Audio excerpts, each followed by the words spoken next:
જ્યારે ચંદ્રદેવ એ 2.5 માસ રહે છે, જ્યારે બૃહસ્પતિ એ 13 માસ રહે છે, પરંતુ હું તો 7.5 વર્ષ સુધી એક રાશિની અંદર રહું છું, એટલે હવે તમને 7.5ની પનોતી એ લાગી જશે.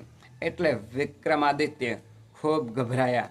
હવે એકવાર મુખથી વેણ બોલાઈ ગયા એટલે ખૂબ પસ્તાવો થયો. એટલે આ જે દેવો હતા એ પોતપોતાની જગ્યાએ આ બધા દેવો એ સ્વર્ગની અંદર જતા રહ્યા.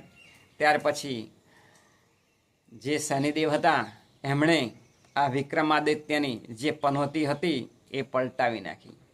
ધીરે ધીરે ધીરે ધીરે એ દુઃખી થવા લાગ્યા. વિક્રમાદિત્ય પોતાના રાજની અંદર રાજકારભાર ચલાવતા હતા. તેવા સમયે એક અશ્વપાલ એ પોતાના ઘોડા લઈ અને વેચવા માટે આવ્યો. એટલે